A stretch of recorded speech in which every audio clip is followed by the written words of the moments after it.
চলুন আজকে দেখে নেওয়া যাক বাঙালির ঐতিহ্যবাহী খাবার রসগোল্লা তৈরির রেসিপি।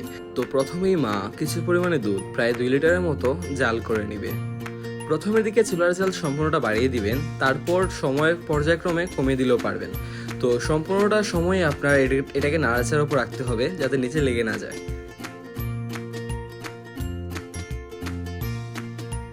তো এই পর্যায়ে কিছু পরিমাণে ভিনেগারের সাথে জল মিশিয়ে এই দুধের মধ্যে দিয়ে দেওয়া হলো। তো এটা কিছুক্ষণ যাওয়ার পরেই আপনার সম্পূর্ণরূপে ছানাতে পরিণত হয়ে যাবে।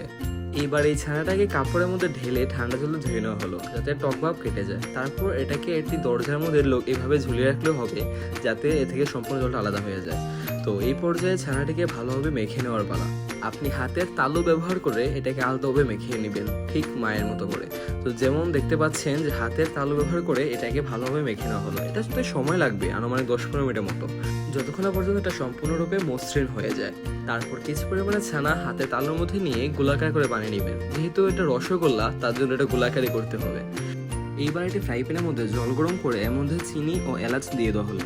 তো আপনারা খেয়াল রাখবেন যাতে 2 কাপ জল দিলে 1 কাপ চিনি দেওয়া হয়। তো রসগোল্লা সবগুলো দিয়ে এই ফ্রাই প্যানের ঢাকনার মুখটুকু ভালোভাবে ঢেকে দেওয়া হলো।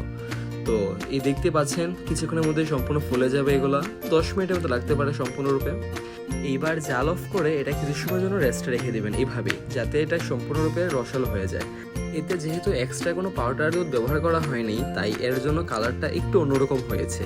তো এই ছিল আজকের এই ভিডিওতে। সম্পূর্ণ ভিডিও দেখার জন্য আপনাকে অসংখ্য ধন্যবাদ। ভালো থাকবেন সবাই।